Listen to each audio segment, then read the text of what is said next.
Hello everyone, James here with my next Warhammer Fantasy painting project.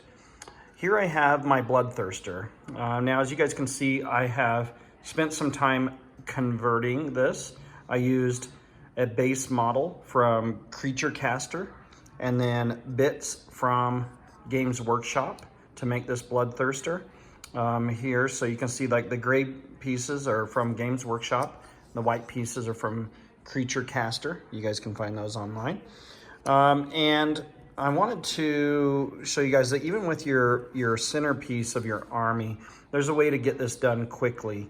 Now, I am going to take more care than I do on my individual troopers, but the first thing is going to be base painting this. Now that I have all the green stuff in the cracks that I want, which I typically don't do for my small figs, but in these conversions, it's inevitable. You gotta fill in stuff. It's not made to fit together. But this is kind of the look I was going for. Okay, I'm gonna start with the Mephiston red base coat. This is the color for my demons. And so I'll try to hit his body up with this. Avoid the axe and the whip as much as possible because I'm gonna base coat those later. But you can see here, this is the red that I prefer, and always use your gloves when you're base coating. It gets all over the place. You can prop it down, but with something this big, you're going to want to spray from the bottom, you're going to want to spray from the sides, everything, and you don't want to put it on too thick, so you keep about 12 inches away. At least that's what I do. And so let's go ahead and give this a little bit of red, little red. We're not going to go on too thick because it will clump up, start dripping. You don't want that. So you just sort of go on thin, hit it from different angles. You can see here the reason why, like I have it red and then that side, not too good. So we hit it from this angle.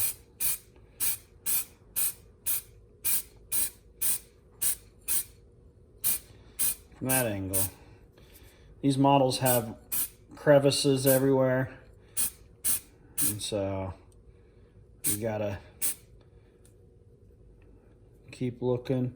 Oh yeah, see right there in his crotch, it's all white. We're gonna hit that.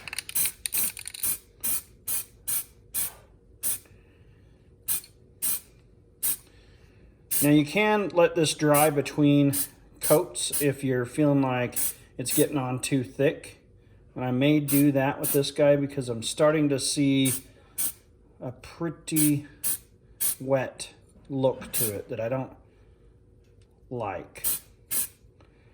So yep, I'm gonna go ahead and stop right there.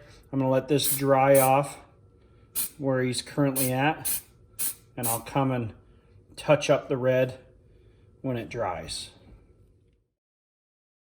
Okay, he's dried up. Let's go ahead and hit these last few parts on him without getting too thick. You don't want thick.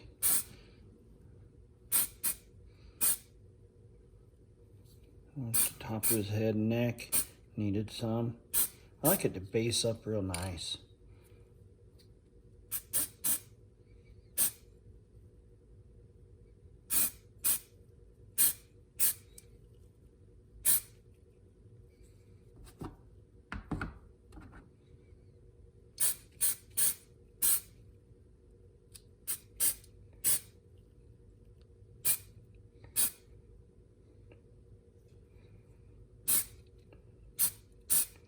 Yeah, sometimes these different angles, you end up finding more little cracks. If you have a little OCD like me, you think, I'll just spray that one too. Now as you can see, I'm avoiding the axe as much as I can and the whip as much as I can because I'm gonna do some different base color on that and show you guys how to do that. Yeah, I got that axe. All right, I think we're good. I'll let that dry up. Okay, so I've done this over the top kind of crazy shield thing to spray this one section because I really wanted to use my silver paint that I had success with before on my warriors on this here. Now I don't really know how I'm going to get the axe without getting it all messed up, so I'll have to figure that out in a second.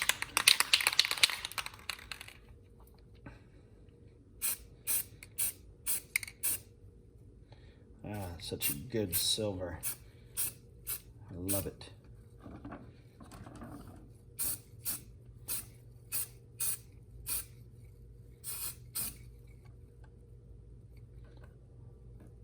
Again, you got to get with these spray cans, you got to hit it from every angle because they've done such a fantastic job with the models that every little crack and cranny is modeled. All right, I think I'm good on this silver. That looks so good.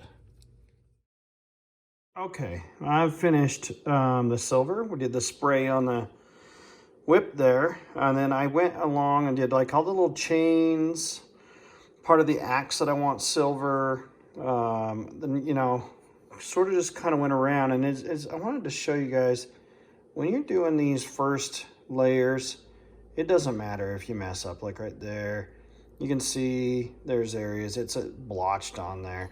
It doesn't matter, you're gonna go back over it with the red and clean that up anyways, so that's what he looks like now with his silver on there.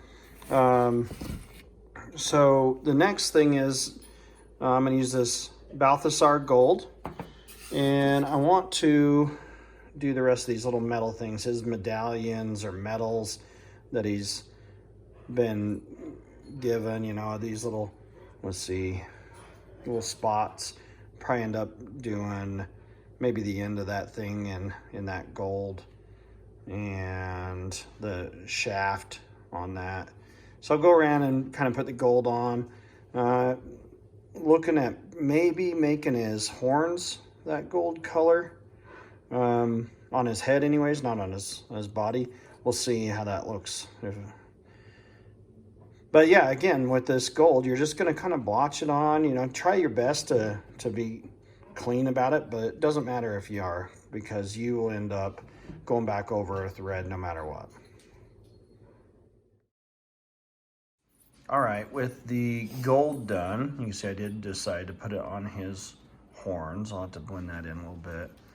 So I got that done everywhere on the whip and all of his medals. But now there's some cleanup to do before I go on to the dry brush. I gotta clean up all the red. So you just take your base Khorne red here, and you go and fix any places like his arm here where the spray paint got it silver, where, you know, different parts of the painting of the silver got on his red. So here's a time when you kind of clean that up before you move on to the dry brushing of his carapace. And so I'm going to go through and fix all the red real quick here. And I'll show you guys the next step. Okay, so I had to play around with the colors to see what I was gonna do. So this is the finished knee that I wanna do. And I did paint the skulls to get them ready during the cleanup. But I had to try a couple different things, so I'll tell you what I'm gonna do. I'm going to first paint the carapaces that I want with the Eshin Gray, and then I put a wash over it called Nuln Oil, and it gives it this look right here. You see that? Looks pretty good. May dry brush the tip or something like that at the end. But yeah, I'll do that on his shoulders and his other kneecap, and then a few other places there where I find that. Maybe this loin area. Okay. Now, so I've done the carapace in that gray. I went ahead and painted the rock this base color. Let's see, was it this? Yeah. XV88. It's kind of got a green tint to it. I made a brown that I'm gonna dry brush over the top of it once it dries, and then I'll dry brush over the top of that with the alder flesh, kind of get that brown going. On the body here, I need to paint all those ends black to match with the rest of the army, the black horns on the end, the black toenails. So I'll work on that as well. But yeah, he's coming along. Looks a little cartoony right now. You'll see when we put that wash on, all the magic happens. I'll also put black blades on this axe. But it's looking pretty good.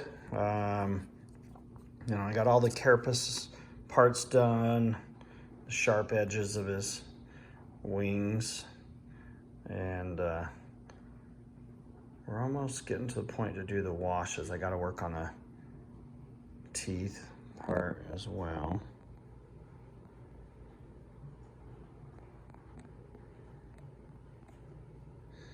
And the arms and little fabric parts, those will go yellow. So I'll work on those. This is what it's looking like so far, everyone.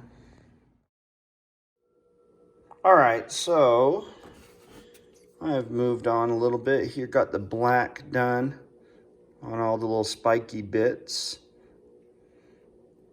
It's looking kind of cartoony right now. I'm not too worried about that. I went ahead and put 3 layers of brown on the rocks here. Just, you know, started with a dark color and then a little lighter and then a little lighter. Dry brush over the top of them here. That's gonna turn out pretty good when we wash it with one of the like earth shades or whatever.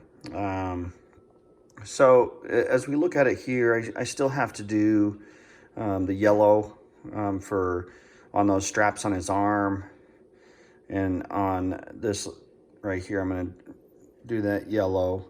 And then I did want to talk about like the grays here. So as we start washing them, we may just keep putting layers of shade wash over them until they're kind of blended in the way we want.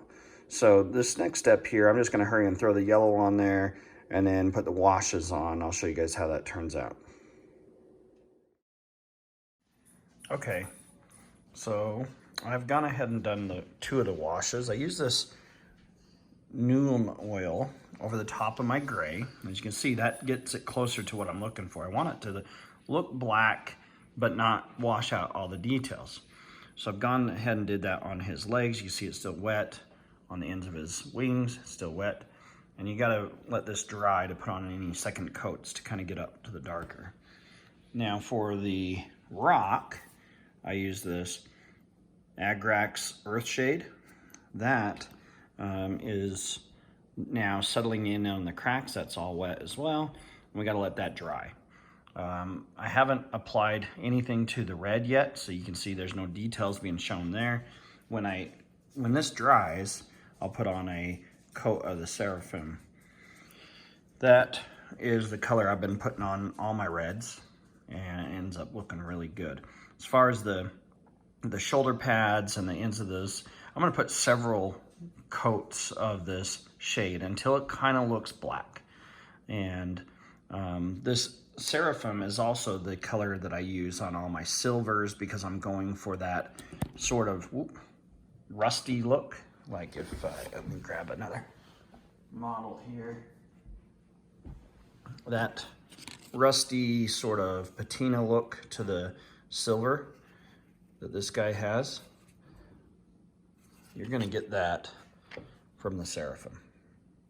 So now I gotta let this dry now for a little bit, and you see I also painted on the yellow parts, and so those are ready to have a wash put on them as well.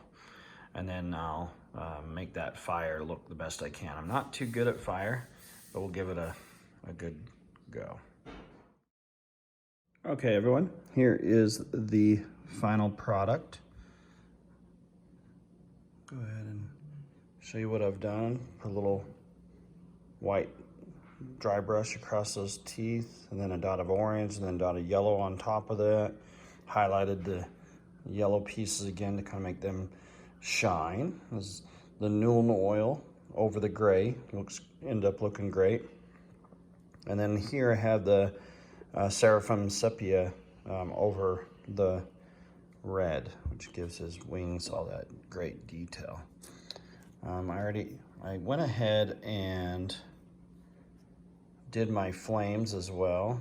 The way I did that is I just paint the whole thing yellow, and then I take a really thin down orange and put on there and let it kind of go in. And then some white, a thin white at the bottom. And that's how those flame effects look. Probably not as good as most people you see doing flames out there. It's been a while since I've done some good flame. But overall, I'm happy with the way the model turned out. It looks pretty great. Flocked the base like I always do.